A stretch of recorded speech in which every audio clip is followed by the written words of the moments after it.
Bonjour à tous et bienvenue sur la tribune de Coruscant pour cette nouvelle vidéo de La Tribune vous répond, série de questions-réponses sur l'univers Star Wars. Avant de commencer la vidéo, je vous invite à aller nous suivre sur les différents réseaux, que ce soit Facebook, Twitter ou Instagram, mais également Threads si vous voulez vous tenir au courant de l'actualité Star Wars. On commence aujourd'hui avec la question de Lord Prosper qui voudrait en savoir plus sur deux Stormtroopers en particulier. Dans l'épisode 4, Un Nouvel Espoir, lorsque le Faucon Millennium arrive à bord de l'Étoile de la Mort, l'Empire envoie une équipe d'analyse à bord du vaisseau et deux Stormtroopers sont chargés de garder l'entrée du vaisseau.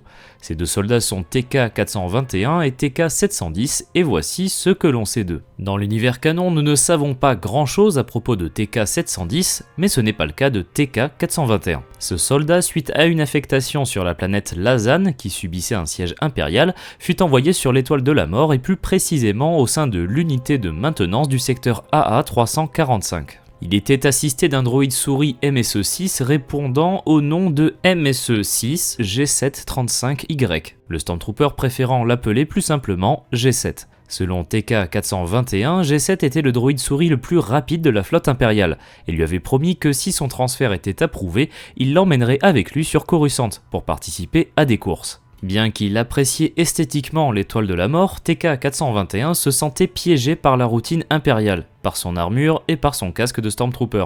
Alors qu'il se plaignait des effets néfastes de son casque sur sa peau à G7, le droïde démarra son holo-enregistreur par accident et filma le visage découvert de TK-421, ce qui était à l'encontre des régulations impériales. Alors que G7 devait livrer une seringue C7R pour un droïde ITO dans le bloc de détention AA-23, l'arrivée soudaine du Grand Moff Tarkin fit paniquer le lieutenant Blag, qui était chargé de la préparation du droïde ITO, destiné à une princesse récemment capturée et qui serait interrogée très prochainement par l'Empire. Le lieutenant Blag demanda à G7 de partir rapidement, et dans sa précipitation, le petit droïde percuta le Grand Moff Tarkin.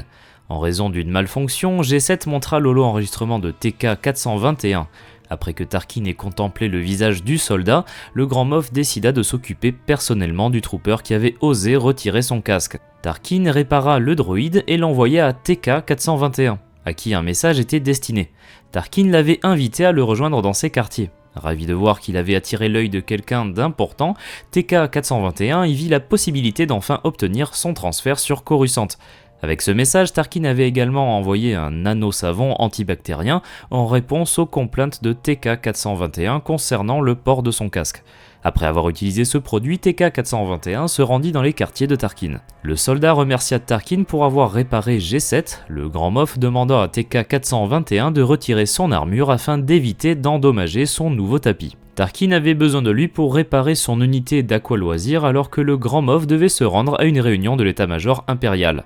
La relation entre TK-421 et Tarkin devint de plus en plus forte au fil du temps, le Stormtrooper obtenant des niveaux de sécurité de plus en plus élevés. Mais leurs rencontres restèrent secrètes, même pour G7 dont la mémoire de ces événements était régulièrement effacée. TK-421 confia tout de même au droïde que Tarkin avait l'air froid en surface, mais cette facette disparaissait totalement quand ils étaient ensemble, le soldat parvenant même à faire rire le Grand Moff. TK-421 se voyait déjà partir sur Coruscant afin d'honorer la promesse qu'il avait faite à G7 et même vivre dans l'appartement du Grand Moff Tarkin non loin du palais impérial.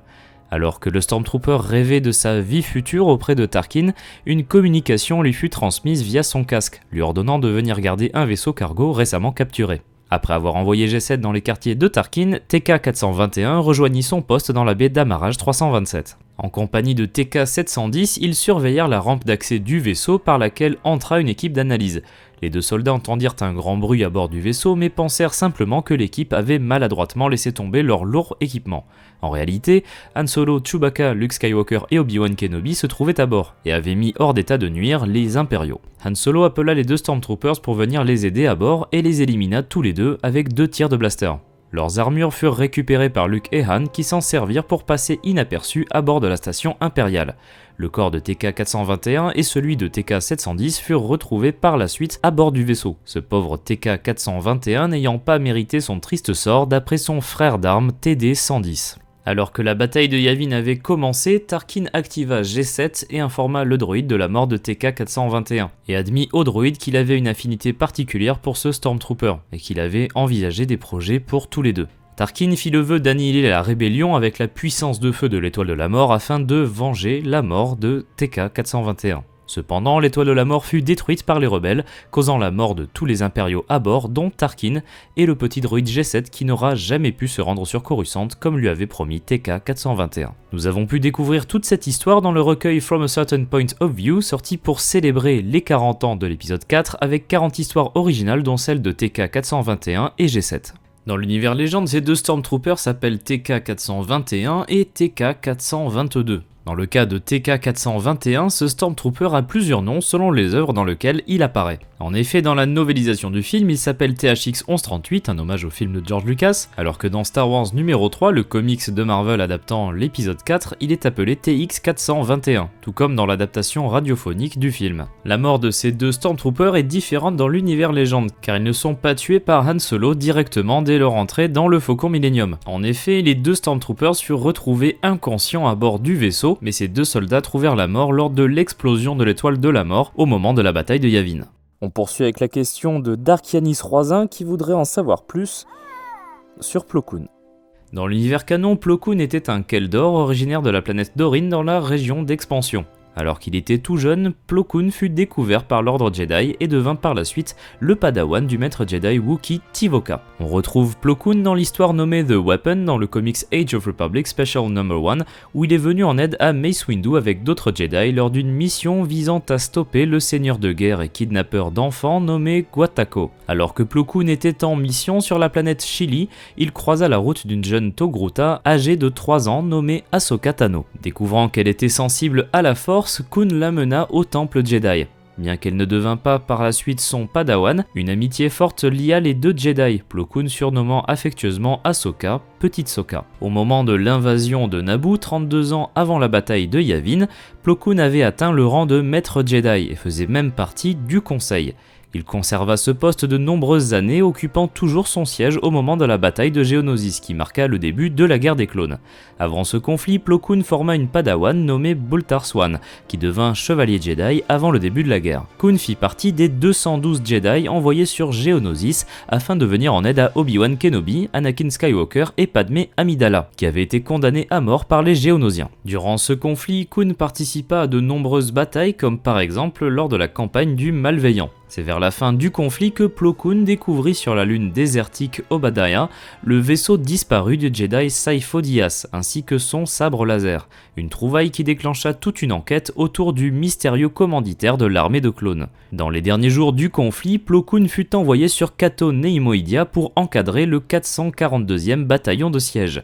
Le Jedi et ses troupes remportèrent la victoire, mais suite à la bataille, lors d'un vol de patrouille, Plo Koon fut abattu par le clone pilote Jag qui avait reçu l'ordre 66 de la part du chancelier Palpatine. Concernant sa scène de mort, elle aurait pu être très différente car dans un plan initial, Plo Koon aurait survécu à l'explosion de son chasseur en s'éjectant. Cependant, malgré cela, il aurait été tout de même abattu par les pilotes clones. Concernant cette scène, on peut remarquer un faux raccord assez important. Plo Koon pilote un Delta 7, alors que l'intérieur du cockpit est clairement celui d'un Eta 2, le modèle de chasseur Jedi introduit dans l'épisode 3. Cette erreur n'est bien évidemment pas présente dans The Clone Wars où l'on voit que Plo Koon pilote bien un Delta 7 aussi bien à l'extérieur qu'à l'intérieur. Plus récemment, Plo Koon aurait pu figurer dans une série, ou en tout cas il faisait partie des concept art de la série Mandalorian et plus précisément sa saison 2. Afin de garder secrète l'apparition surprise de Luke Skywalker en fin de saison 2, tous les concept art de cette scène montraient le Jedi Plo Koon à sa place. Une méthode assez efficace car il s'agit du seul élément de la saison 2 qui n'avait pas fuité, ou plus précisément les concept art de Plo Koon avaient fuité, mais en tout cas Luke Skywalker personne ne savait. Dans les films, Plo Koon a été incarné par deux acteurs, à savoir Alan Roscoe dans La Menace Fantôme et l'Attaque des Clones, et Matt Sloan dans l'Attaque des Clones et la Revanche des Sith. Cependant, il s'agit d'un personnage qui n'avait aucun dialogue dans les films. Dans la série The Clone Wars, c'est James Arnold Taylor qui donne sa voix à Plo Koon, mais il ne s'agit pas du seul Jedi incarné par l'acteur, car il est également la voix d'Obi-Wan Kenobi. Au départ, Plo Koon devait être incarné par un tout autre acteur, et inspiré par le personnage qu'incarne Toshiro Mifune dans le film Les 7 Samouraïs. Petite anecdote au passage, George Lucas avait initialement pensé à Mifune pour incarner Obi-Wan Kenobi dans l'épisode 4. Au final, tout comme Obi-Wan, cette facette du personnage a été abandonnée, et ironiquement, c'est l'acteur vocal d'Obi-Wan qui incarna le personnage. Au lieu d'en faire un personnage similaire à un samouraï, Dave Filoni prit la décision d'en faire un personnage ressemblant à Gandalf. Cependant, nous avons un petit reste de cette caractérisation japonisante avec le surnom Petite Soka. Merci d'avoir regardé cette vidéo, j'espère qu'elle vous a plu. Si c'est le cas, n'hésitez pas à laisser un like, n'hésitez pas à commenter pour proposer vos questions pour les prochaines vidéos de La Tribune vous répond.